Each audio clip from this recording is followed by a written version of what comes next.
In Fletcher's Cross, people kept getting their wrists slit by a mysterious assailant. Are these murders tied to a woman who can speak to the dead? Barnaby and Scott will have to dig up some secrets to solve this one. We're discussing sexy secrets. The history of spiritualism. And how does Joyce stay married to Tom in this episode of Welcome to Midsomer.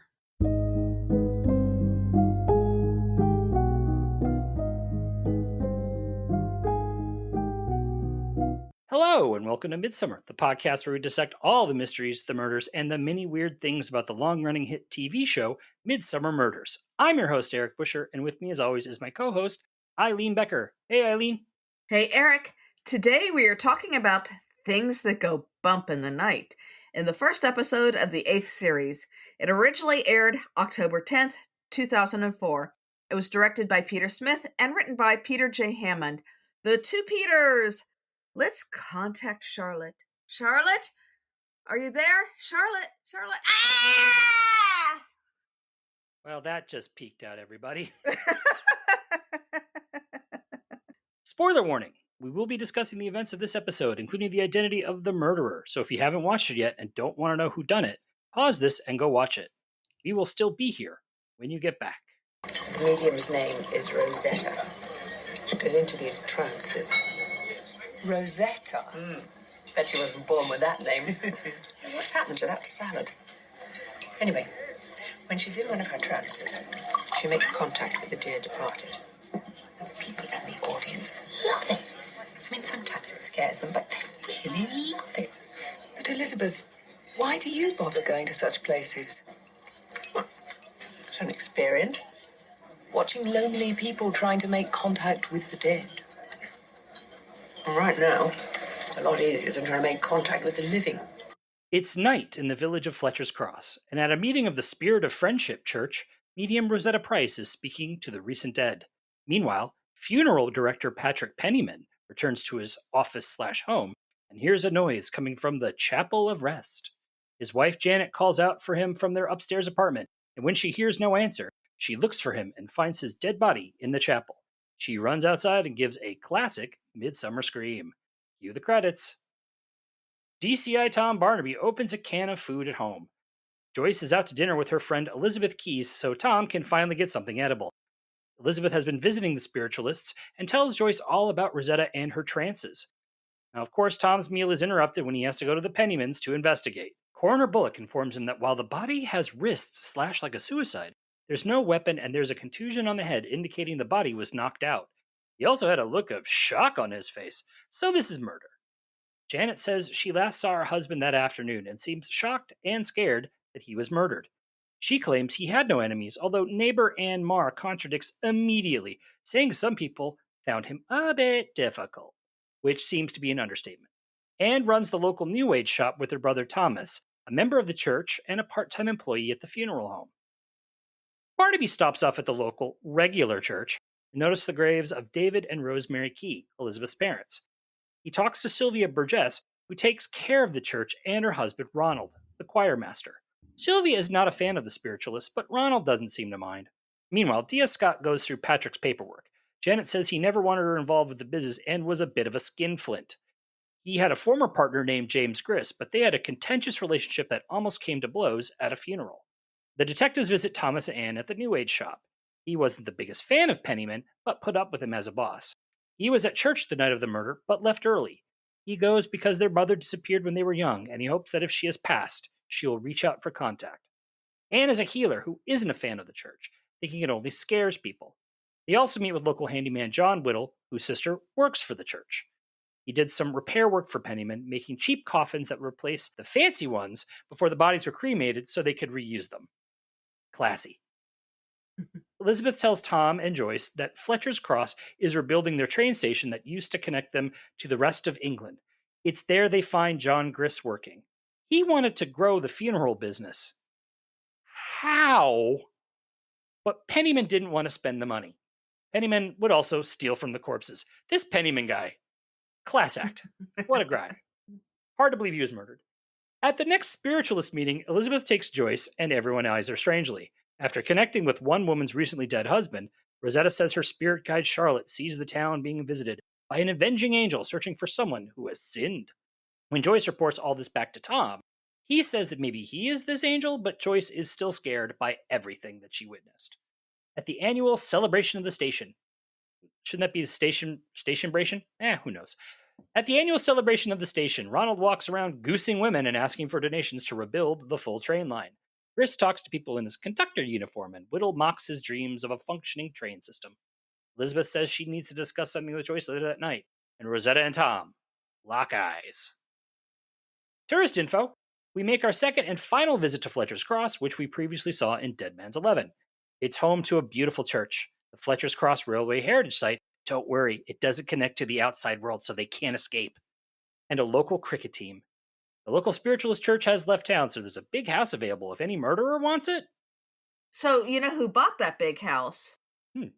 Long Crendon Manor was next seen in The Axeman Cometh as Gary Cooper's house. So there were a lot of murders there. And was previously Inkpen Manor in Season 4's Garden of Death. It was last seen so far in Season 16's A Christmas Haunting. It was also used in the filming of the 1934 Charles Laughton movie, The Private Life of Henry VIII, because it looks very Tudor, and it is. And the 2012 Daniel Radcliffe film, The Woman in Black, among many others. Now, Tame, of course, stood in for Causton, and the picturesque train station was the Buckinghamshire Railway Centre in Quainton, which seems very quaint.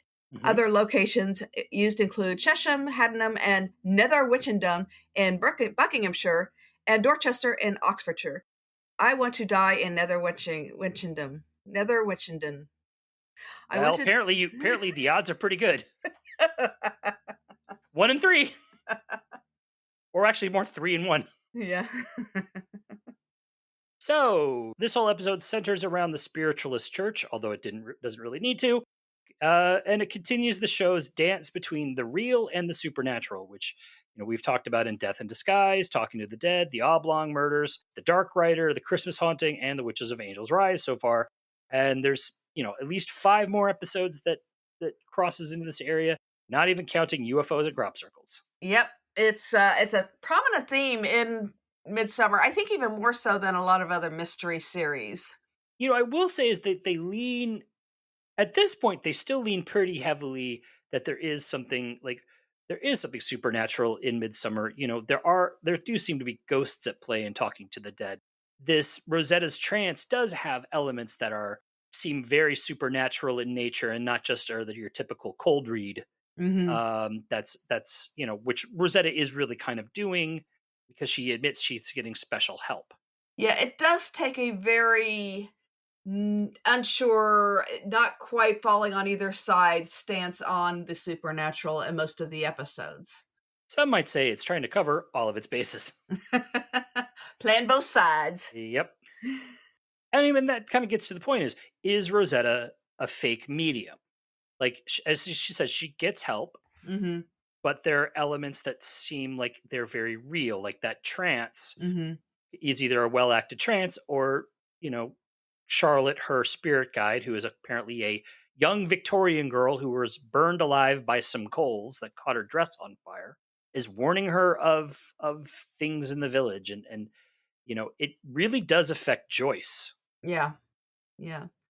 And in Talking to the Dead, which is later in the series, we do see that the supernatural noises are made by, tapes of noises and speakers in the forest, which is what Tom assumes in here. So he's always going to be the skeptic. But there's one episode where he does see a little something that might make him think that it's not quite as black and white as he thinks he is. Yeah. And I do think that as the show goes on, I think it really comes down on the side of, these are just some Scooby-Doo tricks. Yeah. And not real. Like the possibility that there's something real disappears. Although, again, I do say, probably ancient druidic burial ground really would seem to be the cause of why Midsomer is such a murderous hellhole. There is a lot of, there are a lot of superstitions that linger in small villages, not just in the UK, but all around the world. That's where a lot of these things take place. It's it's kind of a cliche, really, that the small town people believe in ghosts and supernatural, even though you big town folk do the same. But even like Eve, right? Eve says that at times she has seen strange things and an aura, Mm-hmm. although maybe that's just a stroke. Yeah. But what I kind of loved is Sylvia, the woman from the church, Mm-hmm. even seems to imply that she thinks the medium is really talking to spirits. It's like, we don't need to be talking to spirits. They know all our secrets. Yeah. Yeah. She's definitely a believer, and it's all bad. Yes. Um, I love that Rosetta always wants to know how much they made. Oh yeah. Because I mean, that house is huge. Yeah, it is a big house as we've seen that because it's used as a the rich manor house in many episodes. But that's very very much in keeping, which we'll get into later. Because this was a money maker for a lot of people. Hmm. I will say is like it may just be a spiritualist church. There was people inside that church that looked real bored, just like a real church. Like Thomas is just like sulking in his chair. Yeah. I loved Scott's little line. It's like, hey, where do all the spirits go in the daytime? Scott is definitely a skeptic. Yes. So when Joyce goes to that meeting for the first time, right? Mm-hmm. Why does everyone stare at Joyce? They have no way of knowing she's connected with Tom or anything. So Yeah, it seems weird that they all turn and look at her. I assume that they have new people all the time, so why would they like single her out to stare at? yeah, it was just judgy. Who are you, Yeah, stranger? And I was yeah. like, wow, like way to make people feel welcome. Mm-hmm. Also, I really loved that great shot of Rosetta in the smoke. Yeah, there was some great camera work with that, and then there's later a scene where they track from an image of Tom interviewing Eve in the mirror to them, in real life. Yeah. Smoke and mirrors. It's Yep. just right there. Good pull. So my favorite line of the whole episode is somebody killed him and left him to bleed to death in his own chapel of rest. And I was just like, who talks like this? And what's really funny is that the first thing she tells him is that he lost his part-time job. It's like, oh my gosh, somebody died. Not, yeah, you're out of a part-time job, dude. The funeral business, this is again a return to the funeral business, which we last saw with the Rainbirds. Mm-hmm. I love that Gris and Pennyman broke up over wanting to grow the funeral business. And I'm like, how? How do you grow? Like, do you kill more people? Well, that is one way, and probably wouldn't be noticed in Midsomer. Personally, I thought maybe he was thinking, nobody's offering the satin service in Midsomer anymore. Maybe I should do that. Pennyman would not, by the way, Pennyman, Penny Pincher. Mm-hmm. But Pennyman would not offer a satin service. Pennyman would be like, do you want the plywood or the formica? No, you'll pay for the satin service. You're going to get the plywood service. Also, I love that they had all those cheap-looking coffins just sitting outside of the funeral home in rainy England. I'm like, those are warped immediately. Yeah. I love that there were two of those kind of classic Old West, the Halloween coffins. Yeah. Just leaning up against a wall. It's like, I guess those are the plywood ones. Yeah. But it's just like, yeah, we let them get outside. They're going to get real moldy. Yeah. Don't worry. They burn real good. Yeah. Except when they're damp. Yeah. Did you notice a lot of time weirdness in this episode? I noticed what I felt for me was that mainly that opening scene where and we'll talk about that later, but there seemed to be some weirdness there, and it did seem to kind of quickly switch from night to day at times. Yeah, it's like, okay, we're meeting at night, and then it's completely daytime, and then it would get really dark, but then like it would get light. Like I felt like, obviously, again, this felt like they were trying to say this takes place in the summer where it gets darker later. Yeah. It was like we're gonna go to the night meeting, and you see it's like bright daylight, and I'm like, I guess. Yeah, but the first meeting takes place at night, and it's very, very dark. Yeah. And at the same time, you're seeing Janet Pennyman putting out dinner. Yeah. And I know that not everybody eats at 5 p.m. because they're not all old and get really hungry early. But but that seems a little, 10 p.m. seems a little late for dinner. It seemed very late. So yeah. We saw that before in Country Matters, where Like supposedly, they were it was supposed to be like at 8 p.m. or whatever, but it's bright daylight. Yeah. I chalk a lot of that kind of stuff down to, oh, look, it's not raining. Let's quickly go film something. That makes a lot of sense. We had the return of the murder crow. Yep. Always good to see a murder crow. Yeah, well, when you hear that crow, someone's going to die. Yep. Like that crow, they only make that crow noise when someone's going to die. Like, Yeah. in fact, I'm shocked that people in Midsomer don't like hear that crow and like go, okay, is it going to be me this time? We visited to the train station where they talk a bit about how the train station is only on this little small loop that goes a few stops, which, genius, just keep the killers just moving in a small circle. Hey, once it connects to Carsten, they'll be able to reach London, and then the whole country will be in danger. I mean, do we really want a train station that can connect Midsomer to the rest of England? Oh no, the inmates are out. I do kind of miss that old Agatha Christie, everybody arrives on a train kind of thing. I got confused in this episode because I thought this was supposed to be a grand reopening of the train station, but apparently it's just the annual celebration that they had a train station. Yeah, and they mentioned something about it connecting to another train station of another small town that apparently is going to have murders now too. Yeah. So, it was a little confusing, but I'm just glad there was a train station. It was cute. The fact that we had a train station seems like a weird thing to celebrate. And like in the history, we have a park. They've had much better fetes. People want to celebrate anything in a small town, okay? Yeah. We do have a little train station here in my little town, and it just runs a little train back and forth. It doesn't even go to the next town all the way. It just goes kind of like halfway there and then back again. But they do special events on it and stuff like that. Does your train look like Thomas the Tank Engine like it did in this one? It's not quite that cute. No. It really did look like maybe that is the traditional English train. Maybe just Thomas just looks like the traditional English train. I was like, oh, that's Thomas the Tank Engine's arriving. Yeah. I guess he could.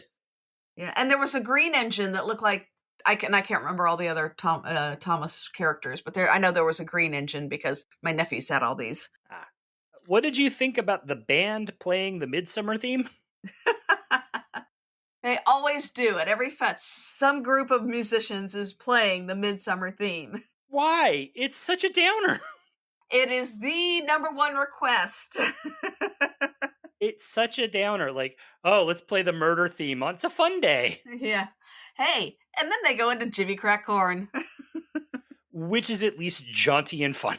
If a little racist. Yeah. I love the line, Pennyman and Griss, a partnership made in hell. That does sound very Dickensian, doesn't it? Pennyman and Griss, yeah. I loved when we saw Ronald leading the choir. Mm-hmm.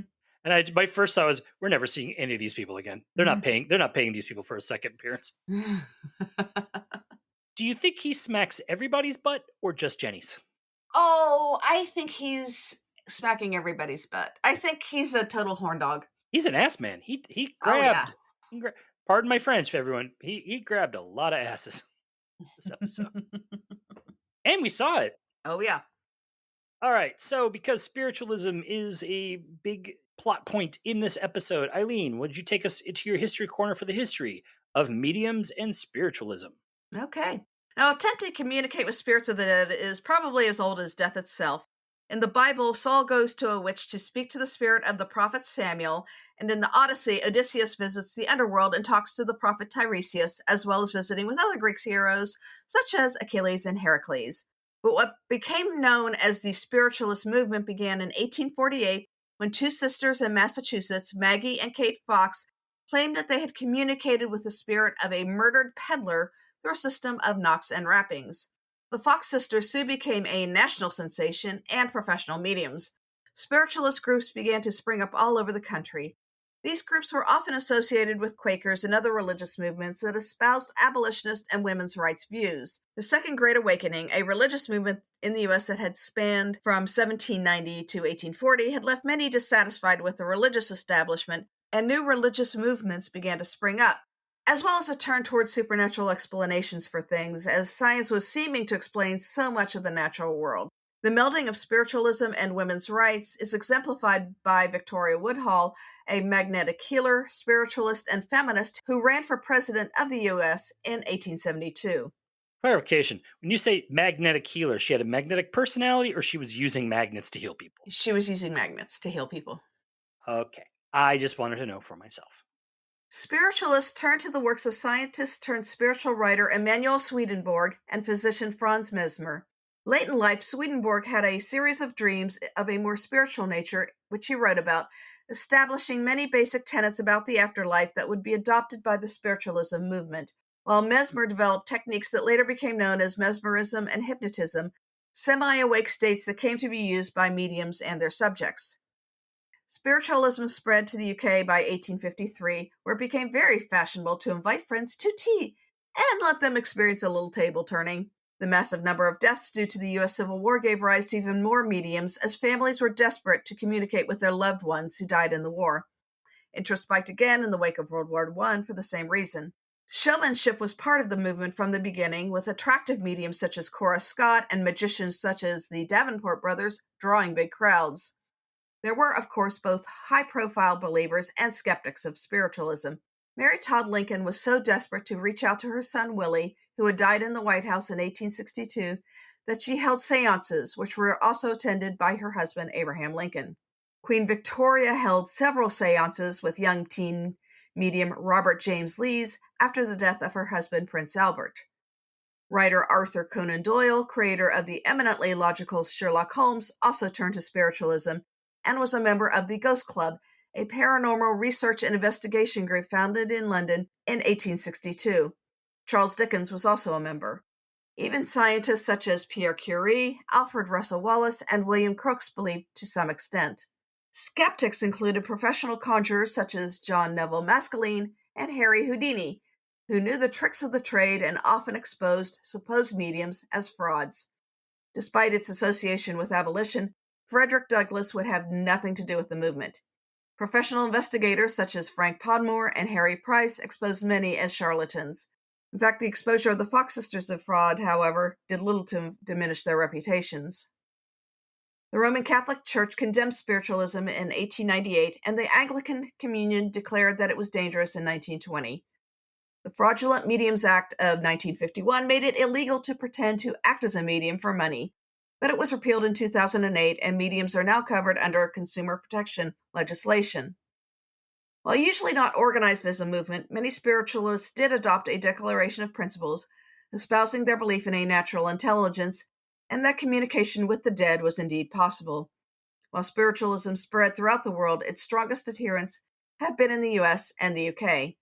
Practices include seances, spirit channeling, trances, Ouija boards, automatic writing, and spirit photography, among many others. Practitioners can still become famous, such as Edgar Cayce, who we discussed in our episode on Death in Disguise, and all those TV psychics. Beyond belief in the afterlife and communication with the departed, spiritualism has had a definite effect on the entertainment and the arts. It inspired the abstract art of painters such as Vasily Kandinsky and Piet Mondrian, books and plays by authors as diverse as Noel Coward, Agatha Christie and Muriel Spark, and countless movies and television shows. In the 1920s and 30s, a spiritualist named Sam Aykroyd hosted seances in his Canadian farmhouse. In 1984, his grandson Dan would conceive and co-write the supernatural classic Ghostbusters. Who you gonna call? Tom Barnaby. Tom Barnaby, yeah. Yep, Tom Barnaby. You mentioned like TV, like the current round of TV psychics. I think John Edwards was a big one about 15 years ago. I think he sort of vanished back into the woodwork, but now you have the Long Island medium. Yeah. I've never seen. Yeah. Like I remember John Edwards, and it was basically a typical example of what they would call the cold read, which is asking vague questions that could really mean, it's like, I'm sensing a name that begins with like a T, like a Tom or a Tim, you know, and generally the odds are going to be there's going to be a Tom or a Tim or a you know, you add like this is it was like a father trying to reach a son, or it's like, you know, someone's trying to reach their best friend, usually in an audience of that size. people are going to have something in common, and it's basically kind of this version of intuition, listening, and empathy. Yeah. And watching body language, because you can Mhm. zero in on somebody who has even the smallest reaction. I've never seen one in person. I would always be curious to see one. I don't know if I would be a believer, but I would love to watch the process. Yeah. I've done ghost tours. In fact, we just did one in Savannah. Didn't see any ghosts. And I did do a local ghost hunting thing, which ended up rather amusing because basically we had these two people just talking to a radio that was scanning all the channels, and occasionally it would land on something and it would be, oh my gosh, they're talking to us. And it's like, no, that was just a radio station. You're scanning radio stations. What do you think's going to happen? Oh my gosh, it's talking. The spirits are talking to us and telling us that the number one hit on the charts in 1976 was. Yeah. It's reaching back in time. Yeah. Shall we do some cast highlights? Sure. Dervla Malloy played Joyce's doomed friend Elizabeth Key. She's an Irish actress who joined the RSC and performed as Gertrude in Kenneth Branagh's stage version of Hamlet. Other stage roles include dancing in Lugnasa, Doubt, and The Ferryman. On screen, she was in Educating Rita, Holby City, Coronation Street, and Royal Rendezvous. Yeah, I saw her when she was introduced as Joyce's friend. I was like, oh, she's going to die. Joyce isn't allowed to have any friends on the show. You're doomed. It's like The Crow. Jonathan Slinger was constantly disheveled Thomas Marr. He's done extensive work with the RSC and performed in a ton of Shakespeare productions, including the first production of Macbeth when they revamped the Royal Shakespeare Theatre. He's been in A Knight's Tale, Alex Rider, A Gentleman in Moscow, and Shadow and Bone. Catherine Bradshaw was Crystal Healer with great facial reactions and Marr. She trained at the Bristol Vic Theatre and was a member of the RSC. Seeing a trend here? On screen, she was in Oranges Are Not the Only Fruit, Chancer, The Mother, and Venus. Her last film role was in 2009 in Red Riding, 1974, and we're not sure what she's up to nowadays. I thought she did really, like her reaction shots when she would just make a face were perfect. Yeah. Liza Sadavi was totally trustworthy Rosetta Price. She has appeared in Prime Suspect 3, Company, A Small Light, and Sweeney Todd with Johnny Depp. On stage, she does a lot of musical work like Wicked and Into the Woods. In 2021, she won the Olivier Award for Best Supporting Actress for her performance in Cabaret at the Kit Kat Club featuring Eddie Redmayne. Gary Cooper, that's Gary with 2 R's, so not that Gary Cooper, played rocking a great work onesie, James Griss. He's appeared in Quadrophenia, Caravaggio, At Home with the Breathwaits, Beautiful Thing, and House of the Dragon, where he quickly died, but of natural causes. He also appeared in something called Patang Yang and Kipperbang, which is just fun to say. Mm-hmm. Julian Curry was wannabe ladies' man Ronald Burgess. Guess where he did a lot of stage work? If you said the RSC, you've been paying attention. He had a long career on stage and screen, including Rumple at the Bailey, Escape to Victory, or just Victory to American audiences who love Sylvester Stallone movies, With Pele, Baby Secret of the Lost Legend, and Sky Captain in the World of Tomorrow. He was a wine expert with a diploma from the Wine and Spirit Education Trust, hey, more spirits, and a one-man show called Hick, or The Entire History of Wine, Abridged. He passed away sadly in 2020. Linda Spurrier was very stern Sylvia Burgess. She started appearing in films like Jubilee back in the 80s. She was in Dr. Jekyll and Mr. Hyde as Poor Mother, The Pirates of Penzance, Prick Up Your Ears, and Hillary and Jackie. Her last on-screen role was in 2009, and again, we're just not sure what she's up to. Catherine Pogson played true believer Eve Whittle. She won a Drama Desk Award in 1986 for her performance in Wallace Shawn's Aunt Dan and Lemon. She appeared on screen in The Company of Wolves, Brazil, Last of the Blonde Bombshells, and Vera. And do you want to know who played Patrick Pennyman? So would we, as he is uncredited in the episode. That's what you get for not having any lines. which is sad because they made him look so shocked. He was shocked he wasn't getting paid. Or laid. Or getting any credit on screen. We only had a few return visitors this week. Philip Martin Brown played troublemaking John Whittle. We will see him again in Days of Misrule. He's probably best known for his role as teacher Grantley Budgeon on Waterloo Road. He also appears in Sleepy Hollow, The Bounty, The Worst Witch, and Death Comes to Pemberley. He was diagnosed as epileptic when he was 19. It was so severe he was not able to perform on stage until he underwent a operation on his brain that has left him seizure-free for over 2 decades. Um, Also, I think this is a fun fact. He was kicked out of school when he was a kid because he was labeled a troublemaker. So, ideal casting. Sometimes you just get the right role. Yep. Alex Belcourt returns as WPS Julie, who had a couple of lines in this episode. She appears in Bad Tidings, Sins of Commission, Straw Woman, and Last Year's Model. Besides Midsomer, she did voice work on Jane and the Dragon and Skyland. She basically left acting in 2008 and currently works as a yoga instructor in Cheltenham. Victoria Lennox played Woman in Audience. She's also in Orcus Fatalis, Vixen's Run, The Black Book, and The Silent Land. She's done a lot of character work in shows like Foyle's War, The Bill, and Casualty. She is not, sadly, the Victoria Lennox who appeared in multiple Barney the Dinosaur TV series and videos. So we do not get that Barney Midsomer crossover. Oh, that's sad. Yes. Our village star this week is Mary Jo Randall, who played the giggling, grieving widow Janet Penniman. She's a Rotograd, a Bancroft Medal recipient, and the winner of a Ronson Award for Most Promising Actress way back in 1981. Her first on-screen role was an episode of Shine On, Harvey Moon in 1982. She played W.D.S. Morgan for 4 years on The Bill, and she's appeared in Control, The Lakes, Red Riding 74, and Wolf Hall. She even performed a one-woman show called Catch Me When I'm Happy back in the 1980s, which was turned into a book, which you can find on eBay.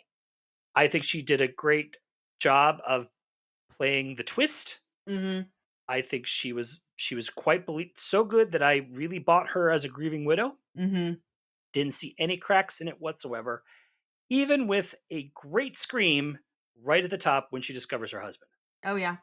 And we'll talk about this later, but when the slow way she does that is just so perfect. Yeah. I also got to say, we need to do a competition of the best Midsomer screams. I agree. I think Janet qualifies. I think that lady from Blue Herrings. Mm-hmm. I think we need to start keeping track of the most memorable screams in these episodes, and we're going to have a competition sooner or later of your favorite Midsomer screams. Let's take a break here, and we'll be back with the second half of Things That Go Bump in the Night. I have a message from someone now, a resident in spirit. Is it Michael or Martin? And we're back. Let's talk about the second half of Things That Go Bump in the Night. It's odd, though. What's odd? Well, the attempt at making the death look like suicide is pathetic. There's no knife by the body, blows to the back of the head in both cases. What it means if someone's just playing at being the murderer. At her house, Elizabeth tells Joyce that her father died a year ago, and her mom died a few months later. Mom was going to the spiritualist church, and Elizabeth thinks she heard something there about her dead husband that caused the heart attack that killed her. So she has been going to the church to find out the truth and expose Rosetta. She also had her mom buried with a brooch, but she found the exact same brooch for sale in a pawn shop after the funeral. So she believes Penniman stole it when he did the service. Now that sounds like a motive for murder to me, but it's too bad that after Joyce leaves, Elizabeth is attacked by someone who had been watching them from the bushes. The next day her body is found just like Penniman's. Bullock says the killer is doing a poor job of making these look like suicides, and it feels like more like a killer enjoying themselves. Now Tom apparently already knew that Elizabeth was investigating the church, a hunch that Joyce backs up and tells him about the brooch. Wondering if there is a connection between the funeral parlor and the church, the detectives go to visit Rosetta, who denies knowing even who Elizabeth was. Janet denies ever seeing the brooch, reminding him that Patrick never let her into that side of things. Whittle tells Gris that with Patrick dead, he can make his play for Janet, which sets Gris off. That night, there's another spiritualist meeting. Both Whittle and Thomas aren't there, claiming they have other things to do. Tom goes with Joyce and witnesses Rosetta having a violent trance with weird voices and everything. Joyce is terrified, but Tom is convinced it's all fake and wonders where Rosetta gets all of her inside information. The next day, John Whittle's body is found at the train station, killed the night before in the same MO as the other two murders. Gris lets them know he saw Thomas hanging around the tracks the day before. Thomas says he received a phone call from Janet telling him to go to the tracks to learn something to his advantage, but she never showed up. Janet denies this, and Tom's suspicions about her are piqued when Ronald shows up with flowers and champagne and grabs her for a kiss before he noticed the police officers in the room. He tries to claim he was just there for her hour of need, but Barnaby and Scott are not buying it. Through separate interviews of really vague questions, they get the reveal from both of them. Janet and Ronald were lovers. Janet couldn't bear to have Peter touch her with the same hands that touched the dead, and Ronald, he had Sylvia. The two unhappy people found joy in each other's arms, as well as Janet's side hustle of selling information about identifying features of recent bodies to Rosetta, thus helping her fool the church's unsuspecting members. However, when Janet overheard Elizabeth talking to Patrick about the brooch, they decided to kill them both. After having sex in the Chapel of Rest, they lured Patrick in and murdered him by knocking him out and then cutting his wrists with a box cutter.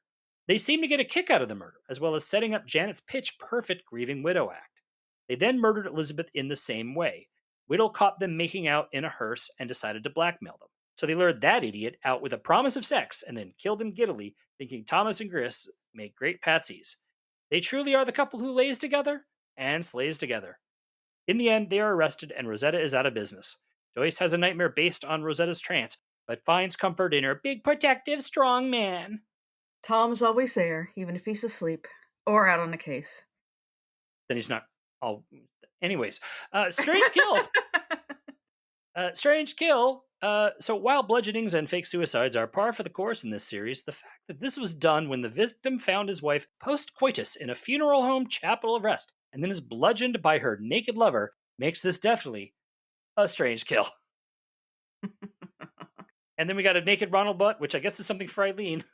Yeah, let's not go there. Other than, for a show that many people continue to insist is a family show, there's an awful lot of naked butt. Naked man butt. Naked man butt. Yep. Even unattractive naked man butt. How dare you? That man's dead. Show some respect.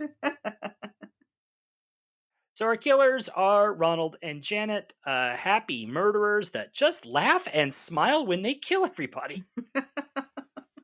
Yeah, they seem happy. I mean, I found them deeply evil in this, but also they really cared about each other. Yeah. Those were two souls who were just perfect for each other in their sick, twisted way. Yeah. I mean, Ronald, that moment where he's relating, I guess it was the murder of Whittle, he's reveling in that. Like he is like, oh, that was a good time. Mm-hmm. Which, again, super creepy. Yeah. I got confused by one thing. Now, there's a lot of stuff that labels Patrick as the skinflint who is robbing bodies. Mm-hmm. But if Janet was sitting there and giving identifying features to Rosetta, was Janet and Ronald the ones ripping off the bodies?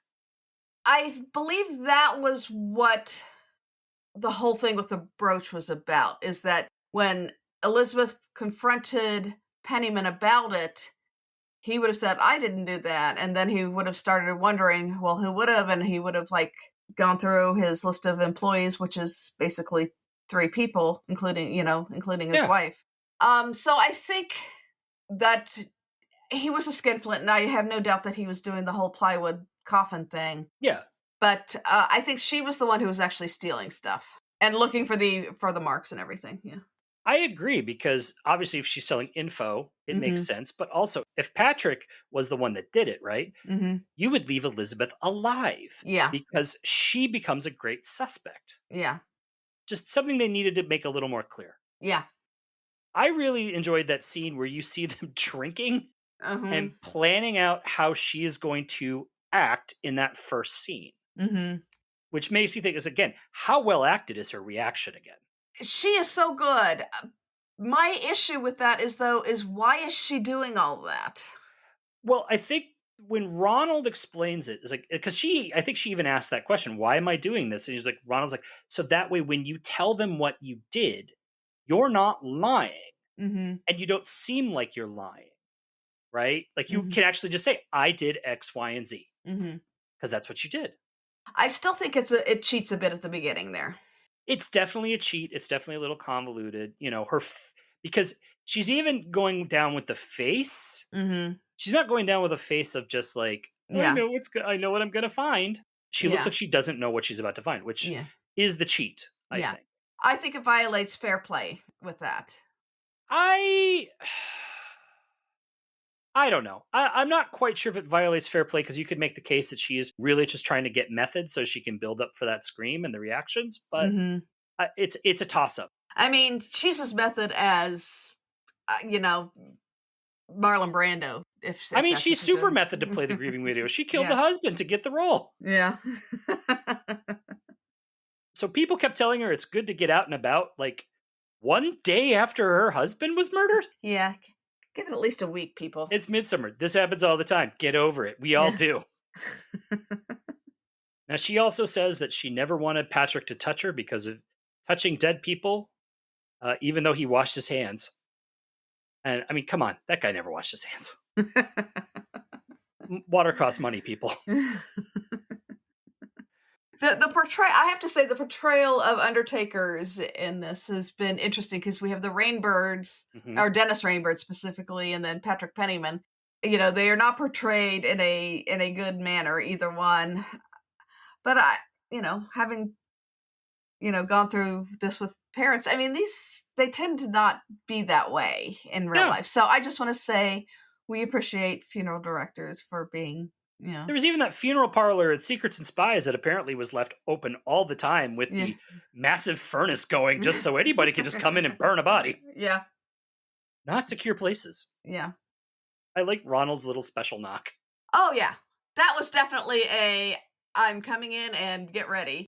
And that's when she should have said something like, I wonder who that could be really loud, so that he would know that she was not alone. Also, she should have just slapped him in the face. It's like, how dare you? Yeah. Because, again, there's 2 police officers in the room that he just misses completely. And I don't think either one of them would have suspected her at all if not for that scene, because there are no other clues. There are no clues. There are no clues at all. That was, That was it. Yeah. I thought the choice to make Sylvia just so stereotypically cold and unfriendly was a little, I think was not very fair. I felt like it was a cheat. That was like a little bit of a cheat, because it's just like, that justifies Ronald being with Janet. Yeah.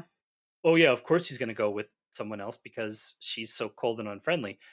Rather than post the idea that maybe these 2 are just psychopaths that found each other. Yeah. Yeah. And he was making passes at everybody. Yeah. Was that a cover? Yeah. If I pinch everyone's asses, no one's going to notice when I pinch yours. Yeah. Although, who's grosser, Ronald or Whittle? Whittle was pretty gross. Actually, I will say the one character that I thought I was not going to like, but I ended up actually liking, was Gris. And because it's like, okay, he's kind of caught up in all this. He doesn't like this guy because he was obviously a jerk. This Pennyman was a jerk. So it's like, yeah, you kind of get where he's coming from. And he likes his train. See, that's the one thing I would say is, like, they make Gris very likable, but his defining characteristic is, I like trains. That's it. That's all his character is. I walk down, I smack things on the train tracks, I put on my conductor's uniform. That's all I do. I like trains. Another great line was that reincarnation was more Pennyman style. That way he could have buried them twice. Yeah. He wasn't a tank engine, but we had our own Thomas. For a character that really has nothing to do with the solution whatsoever, we spent a lot of time with him. I want to talk about, first of all, his weird, slow robotic walk through the opening moments of this episode. Head down, arms to the side. Da, da, da. He's the obvious red herring character. The one you're supposed to suspect. He's, you see him leave at the right times, and so it's not him, but he's the obvious red herring. Did you notice that his outfits just got ever so slightly more rumpled and untidy as the episode goes? Like, he's in like a tie and a sports coat in the first one, and just like everything just gets slightly more rumpled, wrinkled, untidy throughout the entire episode. Like, at the end of it, he should have just been in a t-shirt and like jams and some flip-flops. Yeah. Really likes dead people. Yeah. Offered to come in and do Pennyman's funeral. Yeah. Who did do Pennyman's funeral? We never learn. I don't. So many hanging threads. Yeah. Speaking of hanging, here's a couple of hanging threads. So this whole thing about them waiting for communication from the dead mom, right?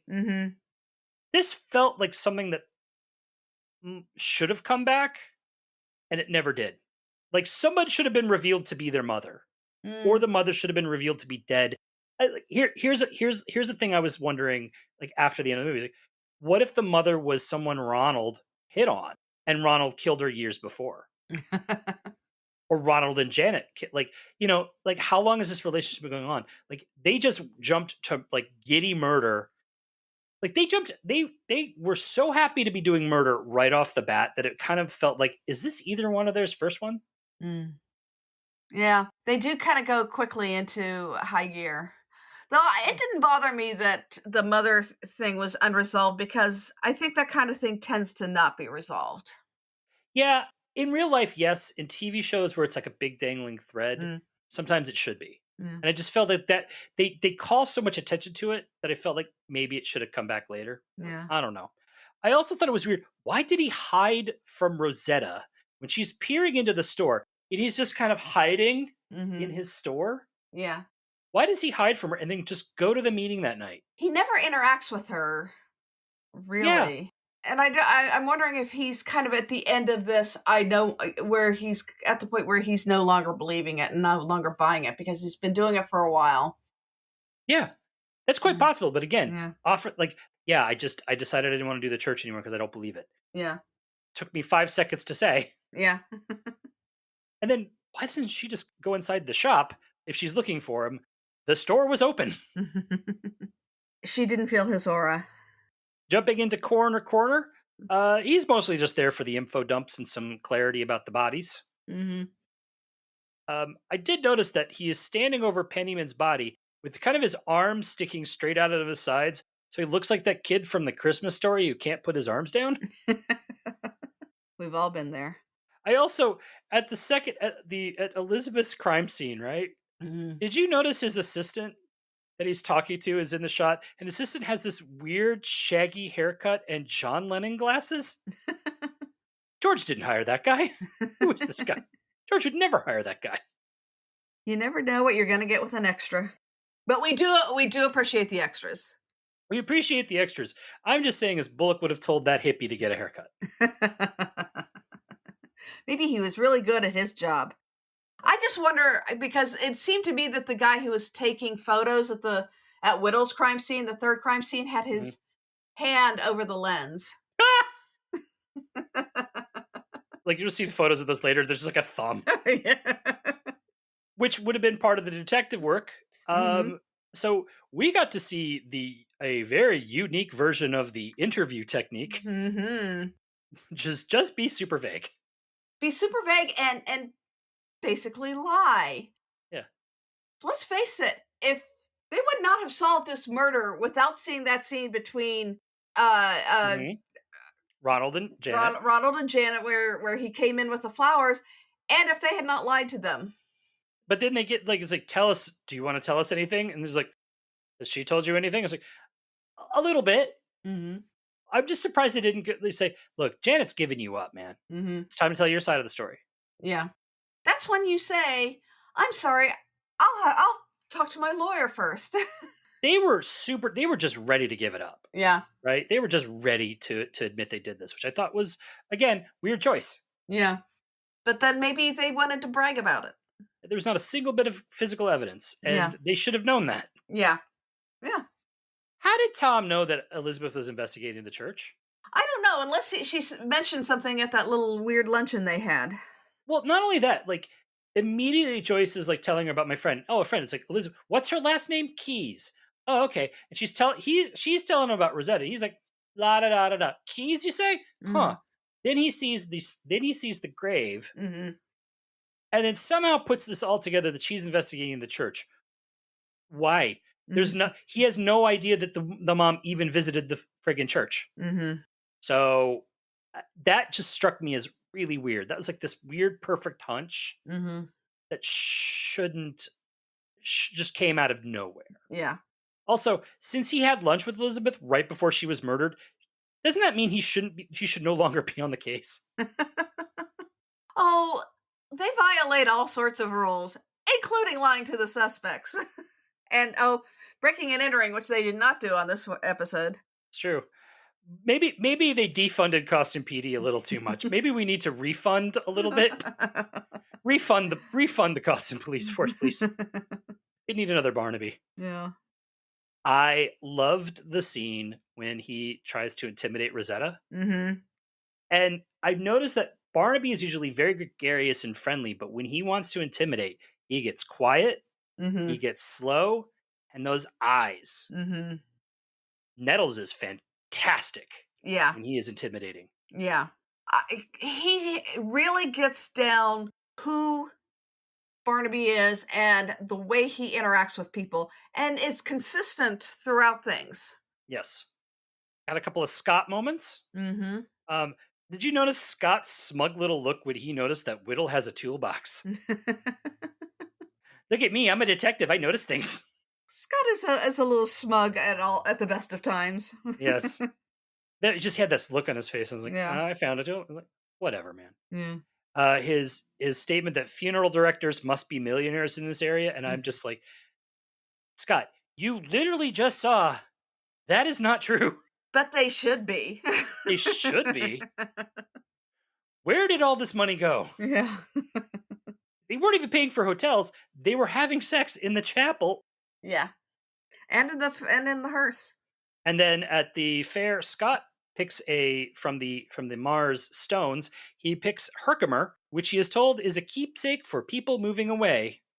Hint, hint. And that wasn't even planned. Going to home life, Joyce had a friend named Elizabeth. They met at the library. They had that lovely dinner at the restaurant where Elizabeth could not get anyone to take her order. I like that Joyce actually got to go to a restaurant and eat a whole meal without her, the person she was dining with leaving. Yeah. Elizabeth didn't run off. No. They also had that scene where Tom joins Elizabeth and Joyce for lunch. And I could not figure out why, because he's just kind of rude. Right? Yeah. Seemed a little standoffish. Yeah. I didn't understand why. I think it's really interesting in this episode is that you can kind of compare a little bit Tom and Joyce's relationship and our killers' relationship. Mm-hmm. The killers they enjoy each other's company. They want to spend time together. Mm-hmm. They're very supportive of each other's activities. Sure, they are murder, but they are very supportive of them. Yeah. And they do things together a lot. Now let's look at Tom and Joyce. I feel, and you may feel differently, but I feel that there was many times in this episode where he did not treat Joyce very well at all. I think after the murder of Elizabeth, he gets very short with her, but I think he's scared that Elizabeth may have told her something and the killers might come after her, after Joyce.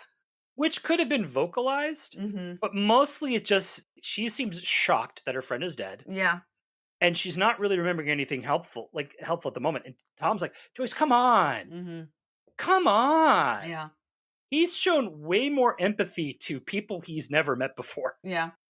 Than his own wife. And I understand he wouldn't want to tell her, hey, you may be in danger because, you don't want to scare Joyce. But, something where he kind of says something to Scott where, that might have kind of softened that bit of his character a little bit. Also, just a quick side note. She's real shocked that Elizabeth got murdered. And I'm just thinking, with this kind of murder rate, this must happen to you all the time. I also thought that he, especially with the spiritualist, he talked down to her a little bit. He was acting like he's smarter than her because she was convinced that maybe this could be real, and he's convinced that it's not. So he's kind of, again, he gets very paternalistic and talks down to her. That just didn't sit right to me. Yeah. And I think there you see a lot of the difference between Tom and Joyce and John and Sarah and their relationships. Because Tom will talk down to Joyce a little bit sometimes. I know he loves her. He hates her cooking, but he loves her. Whereas John and Sarah are always acting as equals. Yeah. John couldn't get away with this. No. Sarah would be like, "What did you say to me?" Yeah. And again, it's not Joyce's fault. It's just interesting that, like, there are periods where Tom seems to feel like he's a little superior, and it comes out. I think normally they do have, like, there's a lot of times where they show to be very loving and supportive, and he's definitely the classic dad. But there are moments like this when it's just like, you could be a little bit nicer to her. She did just lose a friend. Yeah. And she doesn't believe the same as you do. Doesn't mean you get to, doesn't mean she's dumb. Mm-hmm. Also, and again, I'm going to point out that when she's telling him about Rosetta and the spiritualist, he is just could not have cared less. Yeah. He's like, la, la, la. Oh, Elizabeth's last name is Keys? That's interesting. La, la, la. What was up with his fascination with the keys?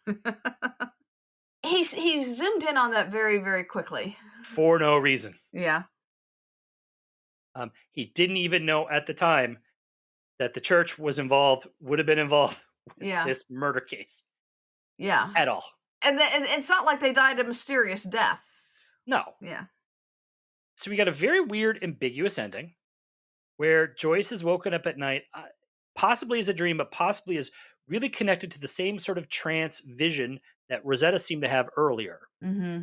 And the only thing that kind of calms her down is like kind of laying back down and touching her husband, like kind of reestablishing that connection. Mm-hmm. So my question to you is, do you think, because Joyce also seemed to have like a little bit of the kind of weird supernatural connection in talking to the dead, do you think Joyce is connected with the spirit world? I think she's obviously more open to it. Very much so. Yeah. Speaking as someone who's doesn't necessarily believe in this, what goes bump in the night in my house are my cats. They might believe in spirits, though. They might. They are cats. Yeah. I can see, I kind of fall on this is not real, but I can accept it in a fictional setting. As a character, Joyce seems to have some sort of connection to that. Yes. And in the spiritualist movement, they say anybody with training can become a medium. So it's like it's within everyone, if you believe in it, that you can become a medium. Well, I think it's interesting is that both Tom and Joyce could be described as searchers. Now, Tom searching is generally funneled through his investigations. That's that's his job. Joyce is always taking classes. She is trying these spiritual things. She's clearly a searcher of experiences. Yeah. And I do think that, like, they have touched on this in some ways. That she has connections to a spiritual world that it's subtle. It's not in every episode because there's no reason for it to be. Yeah. But I do think that she may have been connected. I think she might have like more of a spiritual, supernatural connection to the world. Which also gives her character a fun little flavor. Yeah. Yeah. And gives her a kind of a unique outlook that's so different from her husband's. Yep. Cully was in this episode for 10 whole seconds. It would have been nice to have her like comforting her mother after her friend died. I could have seen a scene with that because she doesn't really do much of anything other than she's there for Tom to info dump about Joyce being out with her friend for dinner. Yeah. Which we could have just cut to that. Exactly. Yeah. It was like we didn't need to see Tom cooking at all. Yeah. All right. So final thoughts on Things That Go Bump in the Night. This is a weird episode for me because there are things I really like about it and there are things I don't like about it. Now we of course, as we covered, you like the trades. I like Ronald's butt. I did not like Ronald's butt. Okay, I like Ben Jones's butt. Okay, we're just going to leave it there. Should we have a competition for best Midsomer butt? Ben Jones. No, I think my issue is I think the beginning cheats, and there aren't any real clues. Yes. And so, to me, it doesn't work too well as a mystery. I do think there's some terrific performances, as always. There's some great filming, as always. I mean, I'm always, when I'm watching it, like the second and third times, it's like, oh, yeah, that's a really great shot. And that's when you're noticing things like that. the thing with the smoke and the mirrors came to me on my last viewing at the very end. And when I saw that tracking shot again, and it's like, wait, we had the smoke and now we're having the mirrors. Yeah, there's some subtle things that are really terrific in it. The mystery doesn't completely work for me. I would agree that it's a half a mystery because, again, there's no clues. Yeah, it's dumb luck. That said, I think the killers Mm-hmm. go down as some of the best they've ever had. Yeah, very memorable. Because they are so. The one thing I would say about this, they are so joyful in the act of killing. Yeah. In a way that I've never, we have not covered on any episode yet. Like, they are reveling in this. They are giddy. They are giggling. Yeah. They love this. Yeah. The only ones who come close are the ones with the wine trebuchet people. Yeah. And again, a murderous couple doing it together. Yeah. There is something about the happy murdering couple in Midsomer. The couple that kills together. The couple that slays together lays together. Yeah. But I think you could argue there's a tiny bit of a cheat at the beginning. I do think that there is no real evidence because we do spend so much time with this spiritualist thing that goes kind of nowhere. But honestly, at the end of watching this, I felt really satisfied because these killers were so memorable. Yeah. And there's a lot of likable elements to this. I think the Gary Cooper performance is really nice. It's nice to see Joyce getting a lot to do. I thought Elizabeth was a really fun character. It's sad that she got murdered because I thought I would have loved to seen her pop up in just Joyce's life in the future. Yeah, she would have been a nice established character through the series if they had been able to keep her. Yeah. Scott is kept to a minimum. There's a lot of playfulness to this that I really, really enjoyed this episode. It's not great, but I definitely am good. I would put these killers in the great category. Like these, like when we ever go back and when we ever finish watching all of these again, and I was like go back on all these episodes of which are the killers that would stand out the most. Yeah. These are definitely going to be in that top 10. Yeah. The scene where we're getting the flashback to Whittle's murder, and you're getting a kind of almost a POV from Ronald's point of view when he's looking at Janet, and she has that look on her face, and it's very serious, and slowly she breaks out into that smile and then the giggle. That is brilliant and beautifully done. That's why she's our village star. Yeah, both from the actor and the cameraman, and I guess the director probably too. We'll give him props. Give props to those Peters. Yeah. Peters and butts. That's what this episode was. Peters and butts. It was not... Smoke and mirrors, Peters and butts. Smoke and mirrors.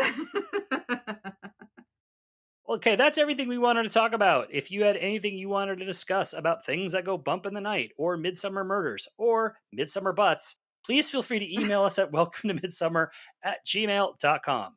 If you want us to use the email in the show, please just say so in your email. We're also Welcome to Midsomer on Facebook, Instagram, Threads, and YouTube, where we've been uploading our old episodes.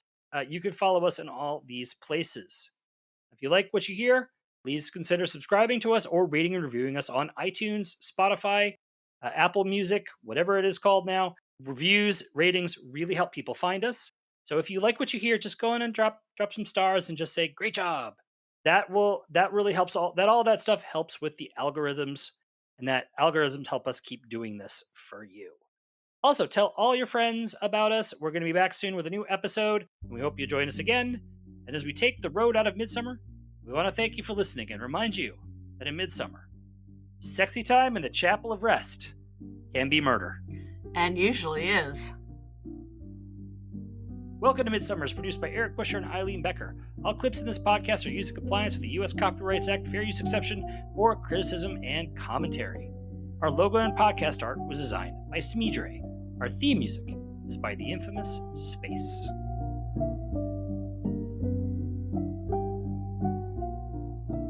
Liza... Liza... Okay. La la la la. La la la la. Liza with a Z. Liza. And Eric goes into his performance of Cabaret. would be appropriate.